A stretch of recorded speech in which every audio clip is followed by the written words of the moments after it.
Hello எல்லாருக்கும் வணக்கம். என் பேரு ஆதர்ஷ். எஸ்ஆர்ஹெச் சிஎஸ்கேக்கு எதிராக 10 ரன்னால ஜெயிச்சிருந்திருக்கா. இப்ப இந்த ரிவ்யூக்குள்ள போயிடலாம். கண்டிஷன்ஸோட ஆரம்பிச்சேன்னா, போன வீடியோல கடைசி 7 மேட்சை பத்தி நான் பேசியிருந்தேன். முதல் பேட்டிங் 2 தடவை ஜெயிச்சிருக்குன்னு சொன்னேன். ரெண்டாவது பேட்டிங் 5 தடவை ஜெயிச்சிருக்குன்னு நான் சொன்னேன்.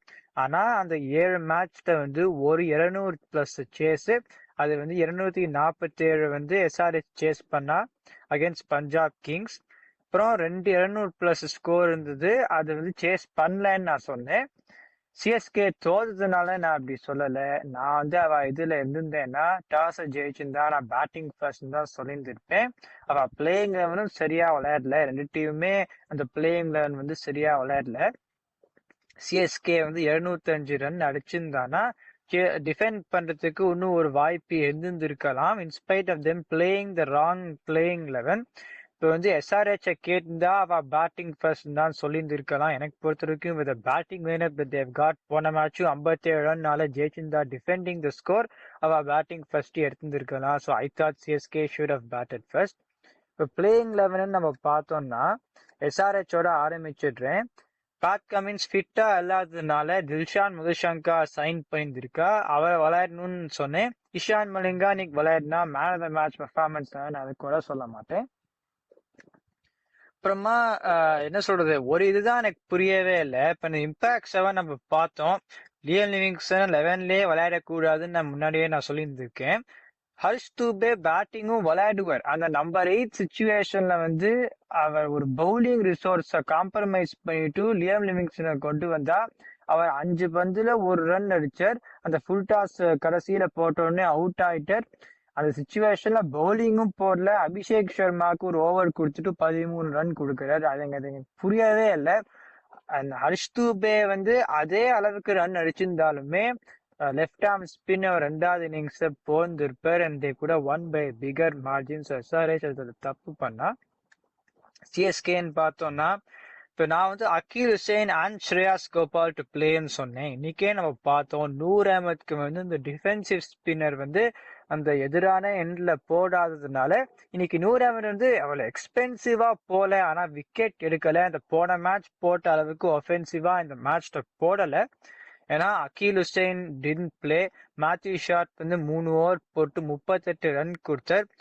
அவரை தவிர முகேஷ் சௌத்ரி பவர் பிளே இதனால அரௌண்ட் விக்கெட் போந்திருந்ததுன்னு எனக்கு புரியவே இல்லை. ஓகே 2 ஓசி விக்கெட் எடுத்துட்டார். ஆனா அவர் you could say okay it was not a bad decision to play. Mukesh Choudhary 2 wicket எடுத்துட்டார். ஆனா மேத்யூ ஷாட்டை விளையாண்டிருக்கவே கூடாது. எனக்கு பொறுத்தவரைக்கும் அக்கீல் ஹுசைன் தான் விளையாண்டிருக்கணும்.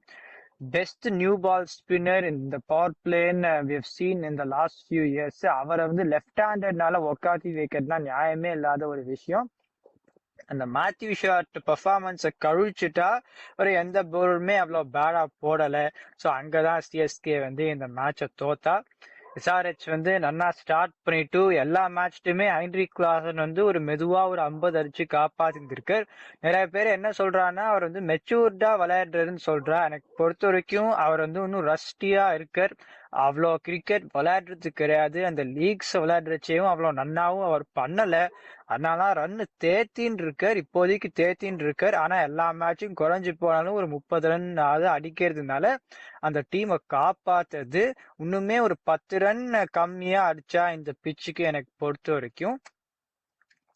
இப்ப சிஎஸ்கேவோட பேட்டிங்னு பார்த்தா 3 ஓவர்ல 52 ரன் அடிச்சுட்டு அது இந்த மேட்சை எப்படி தோத்தான்னு எனக்கு புரியவே இல்லை. ஓகே எஸ்ஆர்ஹெச் கடைசியில நன்னா போட்டா. ஆனா ஆயுஷ் மாத்ரேக்கு இன்ஜுரி அவர் அவுட் ஆயிட்டார். Hamstring injury.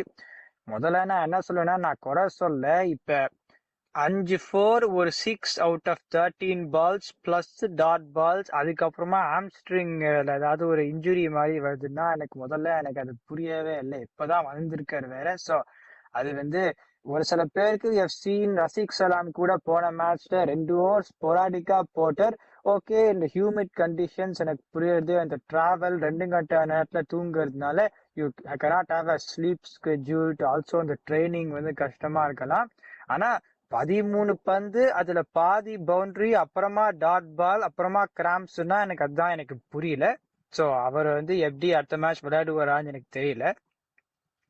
அப்புறம் மேத்யூ ஷாட் நம்பர் 4 இருக்குன்னா முதல்ல அவர் ஓப்பனிங் பேட்ஸ்மேன். அவர் பேட்ஸ்மேனாவோ வந்து பவுலரெல்லாம் விளையாடவே முடியாது. அவர் பேட்டிங் ஓப்பனிங் விளையாடி அப்புறமா பவர் பிளேல பவுலிங் கொடுக்கலாம்னு நினைச்சிருந்தாலும் சில டீம் வந்து இன்னொரு லீக்ஸ்ல அது பண்ணியிருந்திருக்கா.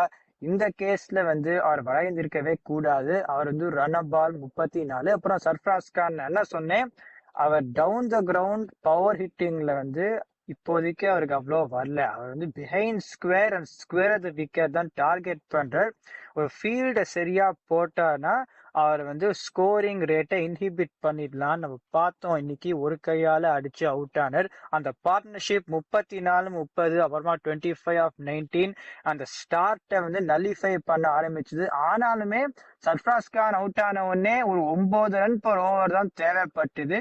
So I still thought CSK could win this மேட்ச்னு. ஆஜி ஷாட் ரொம்ப நேரம் விளையாடி அவருக்கு அக்சலரேஷன் வரல. அப்புறம் டியூஆல் பிரேவ் சிவம் தூபே ரொம்பவே பின்னாடி வந்தா. சிவம் தூபே நம்பர் 7 ரொம்பவே ஒரு குறைவான ஒரு ஒரு பொசிஷன். ஸோ தட்ஸ் ரீசன் எனக்கு பொறுத்த வரைக்கும் சிஎஸ்கே இந்த மேட்ச் தோத்தா. அந்த ஒரு பிளேயர் மேத்யூ ஷாட்டை விளையாடுனதுனால சர்ஃப்ராஸ் கானும் பின்னாடி போனவர்கள் எல்லாருமே பின்னாடி போனா அதனாலதான் சிஎஸ்கேயால இந்த மேட்சை வந்து ஜெயிக்க வேண்டிய மேட்சை வந்து ஜெயிக்க முடியல. எஸ்ஆர்ஹெச் வந்து பிரஃபுல் இங்கே 60 ரன் கொடுத்தார். ஆனா கடைசியில் ரொம்ப ரன்னா போட்டு நிதிஷ் ரெட்டி வந்து அந்த முதல் மேட்ச் ப்ரீவியூலே சொன்னேன் நியூ பால்ல பவுலிங் கொடுக்கணும் இந்த அட்டாக்குன்னு சொன்னேன். இன்னைக்கு நன்னா போட்டர். சகிப் ஹுசேன் திருப்பியும் நன்னா போட்டு. இஷான் மலிங்கா மதுஷங்கா விளையாடணும்னு சொன்னேன். இஷான் மலிங்காவும் நன்னா போட்டு. இன்னைக்கு சிவாங் குமார் வந்து எனக்கு பொறுத்த வரைக்கும் one of the players of the tournament தஸ்வார்னு சொல்லுவேன். இன்னைக்குமே 1 for 18 in 3 ஹர்ஷ் தூபையும் விளையாடிருந்தா அந்த மார்ஜினை ஜாஸ்தி ஆக்கியிருந்திருக்கலாம். அபிஷேக் சர்மா ஒரு ஓவர் போடணுமா அது. லிவிங்ஸ்டன் வந்து இம்பாக்ட்ஸ் ஆஃப் கடைசியில வந்துட்டு பவுலிங்கும் போடல. ஸோ அதனால அவரை கொண்டு வந்துட்டு இருக்கா. எனக்கு புரியவே இல்லை. போன மேட்ச் அப்படிதான் பண்ணா. 20 பந்துல 14 ரன் அடிச்சார். ஸோ எப்ப அதை புரிஞ்சுக்க போறான்னு எனக்கு புரியல.